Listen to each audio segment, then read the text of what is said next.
बड़ा गहरा ताल्लुक़ रहा है सियासत का तबाही से। बड़ा गहरा ताल्लुक़ रहा है सियासत का तबाही से।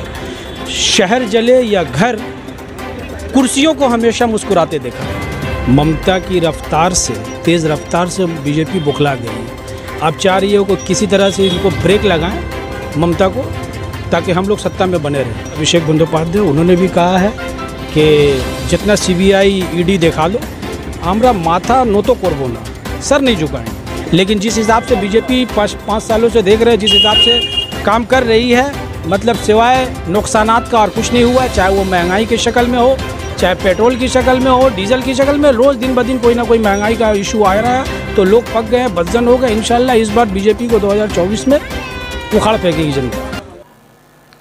देश में महंगाई और बेरोजगारी काफ़ी तेज़ी से बढ़ रही है, लेकिन केंद्र सरकार जनता को हिंदू मुस्लिम और मंदिर मस्जिद की राजनीति में उलझा रही है।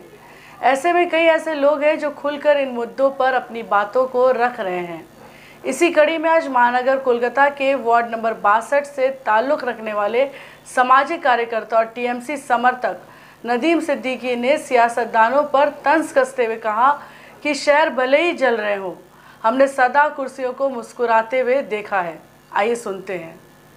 देखिए, भारतीय जनता पार्टी एक्चुअल में भारतीय जलाओ पार्टी है। पहले भी मैंने कहा था बहुत मीडिया को, और ये जो है बुखला गई है।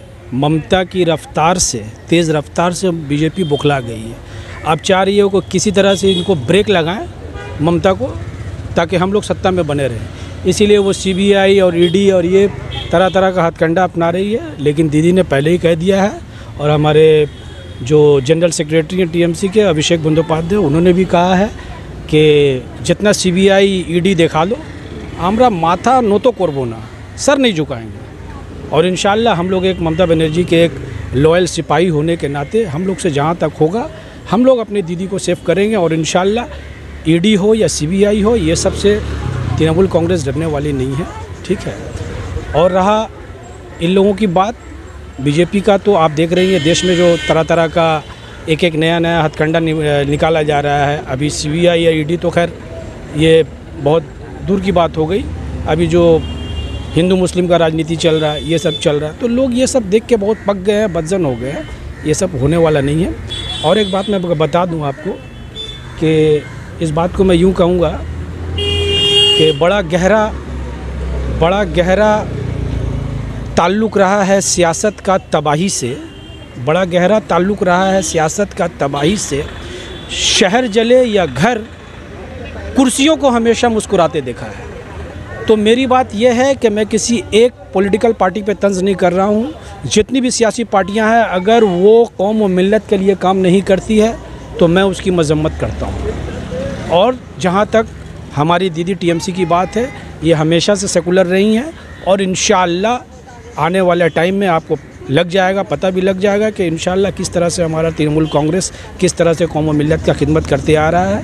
और इंशाअल्लाह आने वाले दौर में हमारे दीदी 2024 में इंशाअल्लाह पीएम का फेस बन के उभरेंगी, और वही पीएम बनेगी इंशाअल्लाह। बस यही करता हूँ। शुक्रिया। देखिए, 2024 का अब ये तो एडमिनिस्ट्रेशन बताएगा। अभी तो ऐसी पूरी तरह से किसी तरह से कोई इंटीमेशन मिला नहीं है, और इंशाअल्लाह जब वैसा वक्त आएगा तो हम लोग पूरी तरह से सक्षम हैं। इस बार इंशाअल्लाह पूरा जी जान लगा देंगे इंशाअल्लाह अपने सत्ता पे आने के लिए, दीदी को पीएम बनाने के लिए इंशाअल्लाह।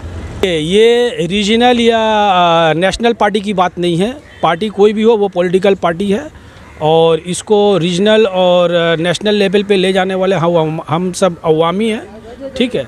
और अगर हम अवाम जो है इसको ऊंचा ले जा सकते हैं तो उसको नीचे भी हम लोग ला सकते हैं इंशाअल्लाह। कोई भी पार्टी हो, अवाम के लिए काम करे, लोगों के खिदमत के लिए काम करे, इंशाअल्लाह वो पार्टी बनी रहेगी सत्ता में।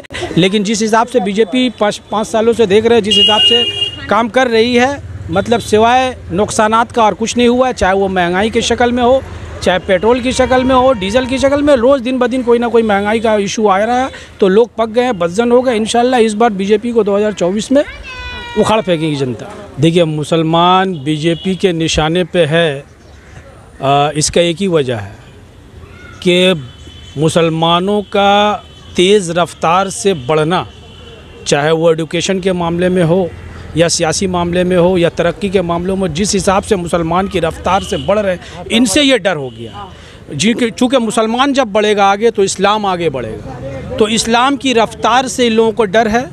इस्लाम के जो मानने वाले हैं उनके कौम मुसलमान, इनकी रफ्तार से डर है, क्योंकि इस्लाम हमेशा सही रास्ता दिखाता है और इन लोगों का रास्ता गलत है, तो हमेशा गलत जो है सही से घबराता है।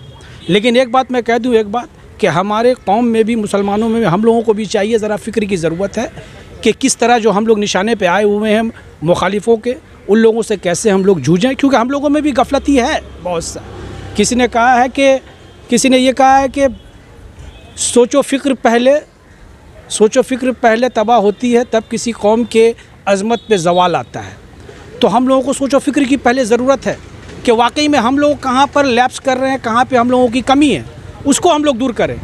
आज जो हम लोग निशाने बने हुए, आपने जो सवाल किया कि आखिर मुसलमान क्यों निशाने पे है, तो यही वजह है कि हम लोगों की कोताही भी है, गफलती भी है। हम लोगों को अब जागना है और जगाना है मुसलमानों को कि देखो कैसे जो है गैर मज़हब जो है हम लोगों पे कैसे हावी होते जा रहे हैं। तो इंशाअल्लाह चाहे वो जितना भी दबा ले, इस्लाम की कुव्वत में कुदरत ने लचक बख्शी है, वो उतना ही उछलेगा जितना कि दबाओगे।